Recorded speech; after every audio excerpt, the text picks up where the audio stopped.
All right, so I'm gonna do my very best to hopefully not break down and start crying. Um, so a few years ago, I was wrestling and struggling, really struggling with the idea of my grandmother passing away. Um, I've always, like, since she's passed, I always, on her anniversary, her death anniversary, and her birthday, those are typically the times that I get extremely sad.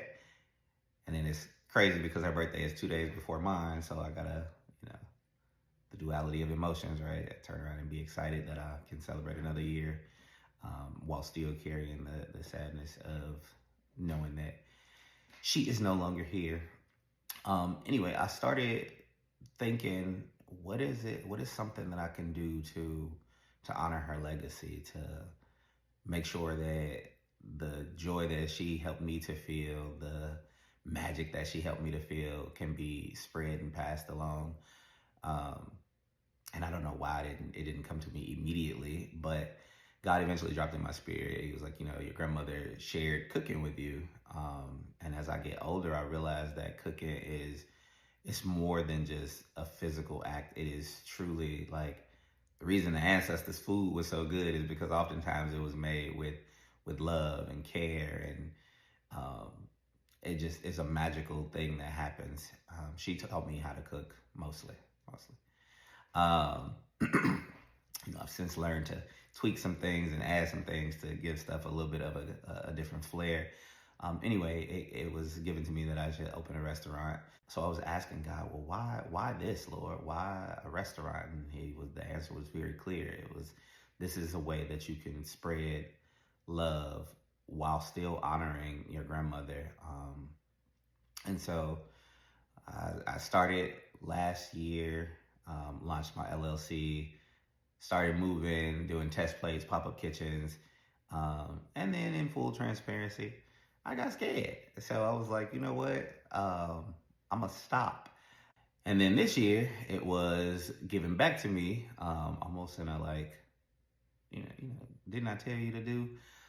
So I picked it back up, and as we were progressing and moving forward and getting, completing things off the checklist, an even crazier idea came. It was like, you can start a business debt and be debt free. And everything kind of happened organically. Like, I started reading Arlen Hamilton's Your First Million, and I had previously never heard of crowdfunding or the various ways that you can raise funds to launch a business.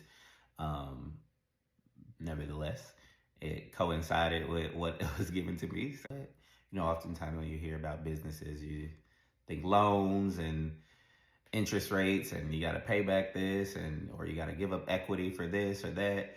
Um, but God said He got a different plan. So here I am, coming to you. This is where you all come into play. We've got some amazing things in place and in store, that God is continuing to roll out and share and show me. But I'm human, so I'm like, Lord, you keep giving me all these ideas. Where's the money, Lord? And so, um, yeah, any support that you can lend would be extreme. We would be extremely grateful. We also are big on community service and giving back. So, if you make a contribution, if it's not anonymous, our marketing team will be in touch with you to let you know how we plan to give back to honor your contribution. I'm asking for your support. Anything that you can contribute goes a very long way. We all have different networks.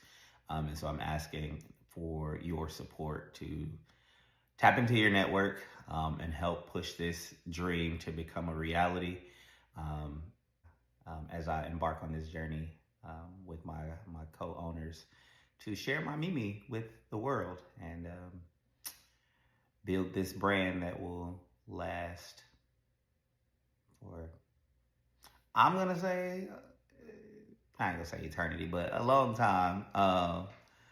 A long time. So yeah, um, I'm sharing my Mimi with the world. I hope that you will find it in your heart, to help